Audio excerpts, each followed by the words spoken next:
45 साल के जातक हैं और इनकी समस्या है कि इनके लोन बहुत सारा हो गया है और वो पट भी नहीं पा रहा है किसी तरह। काफ़ी समय से ये परेशान हैं। तो हम अगर लोन की कभी भी स्टडी हाथ में करते हैं तो हमको राहु क्षेत्र सबसे पहले देखना चाहिए। यहाँ पे राहु का क्षेत्र आपको दिखने से तो क्लियर दिख रहा है और यहाँ पर जो जीवन की रेखा है वो भी बराबर ठीक चल रही है। थोड़ा सा अगर हम फोकस करते हैं तो देखिए यहाँ पे आइलैंड बन गया है और इस प्रकार अगर आइलैंड बनता है तो इसमें मंगल का पर्वत और राहु का पर्वत ये दोनों खराब कहे जाते हैं। अब मैं इसे अपनी बातों से सिद्ध करूंगा। देखिए मंगल के पर्वत पर इस प्रकार इनकी मार्च लाइन बनी हुई है और ये आगे जाकर इसका एक इम्प्रेशन बन रहा है, ऊपर जाकर ये टकराती है। यहाँ से जीवन की रेखा भी गड़बड़ होती है। अंगारक दोष इनको लगा हुआ है। अब हाथ तो इनका साफ सुथरा दिखता है, इस पर ऐसा लगता नहीं है कि राहु की रेखाएं नहीं हैं, लेकिन यदि हम उंगलियों पे देखेंगे तो इस प्रकार की रेखाएं, ये हमारे ऊपर का आइलैंड भी यहाँ बना हुआ है। गुरु के पर्वत पर के वाली जो उंगली है तर्जनी, उसके ऊपर भी यहाँ पर राहु की रेखा है और सूर्य को बहुत ज़्यादा ग्रस लिया है। तो ज़रूरी नहीं है कि इस प्रकार आप देखेंगे कि राहु की रेखा चलती है, लेकिन ये सेकंड स्टेज वाली रेखाएं होती हैं जो उंगलियों पे इनके लगी है। और इसमें भी देखिए कि जो सूर्य है, माफ़ कीजिए, यहाँ पे शनि और सूर्य, इस पे ज़्यादा हमको डैमेज देखने को मिल रहा है। सूर्य पे ज़्यादा डैमेज है। बिज़नेस अगर ये करते हैं और सूर्य पे इस प्रकार का तिल होता है तो सूर्य पर तिल 15 से 20 साल का संघर्ष देता ही देता है। सूर्य पर्वत पर इनके लाइन बनी थी लेकिन बहुत ज़्यादा वीक हो गई है। व्यापार के लिए हम बुध का पर्वत देखते हैं, ये तो पिचक गया है पूरा। तो अगर इस प्रकार का पिचका हुआ है तो हमें लग्न और शगुन व्यापार में बहुत बहुत कम मिलते हैं।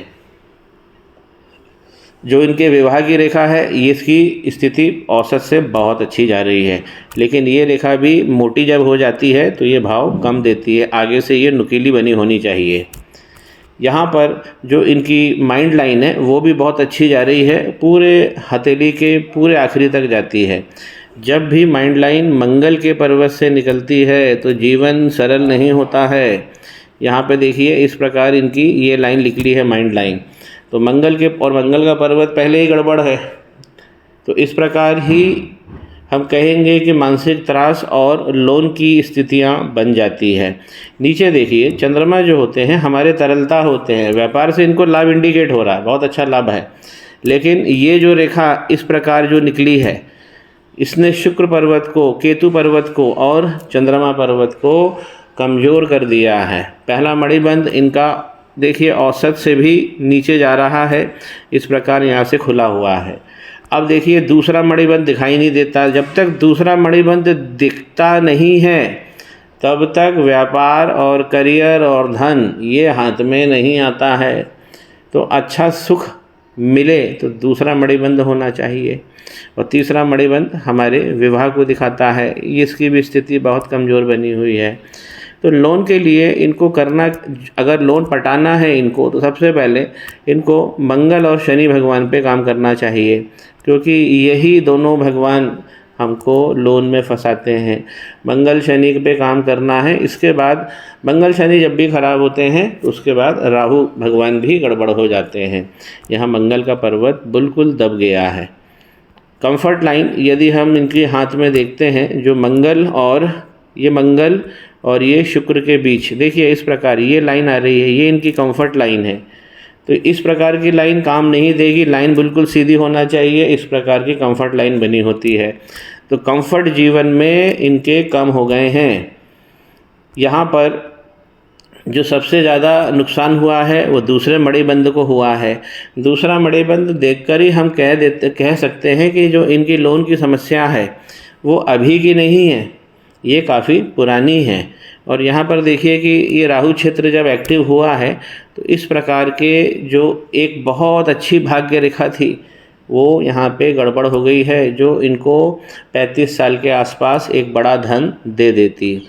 यहाँ पर जो हम देख रहे हैं भाग्य रेखा, ये भी अच्छी बनी हुई है और पूरे शनि पर्वत तक पहुँच रही है, लेकिन हाथ में देखिए ये है इनकी भाग्य रेखा यहाँ तक, और इस प्रकार यहाँ से लाइन वक्री हो गई है, और यही वक्री लाइन ऊपर जाकर भी बहुत सारे खेल कर रही है।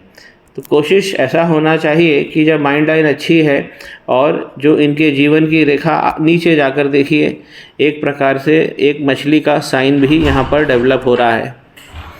तो इस प्रकार का जब भी ये साइन होता है, लेकिन ये साइन गड़बड़ हो गया, ये देखिए पूरी मछली नहीं दिख रही है, तो इस मछली को भी पुनः जीवित करना है। ये वाली जो लाइन है ये सबसे ज़्यादा हमें प्रभावित करती है। ये लाइन जब चंद्रमा पर पहुंचती है तो धन का आवागमन नष्ट हो जाता है। चंद्रमा हमारे धन के आवागमन के स्वामी हैं, जो तरलता हाथ में रहती है, चंद्रमा उसको कंट्रोल करते हैं। व्यापार में जो धन आता जाता है, जिसका हम डेली टर्नओवर कहते हैं, जब चंद्रमा अच्छे होते हैं तो डेली टर्नओवर हमारा यथावत रहता है और उसमें वृद्धि भी होती रहती है।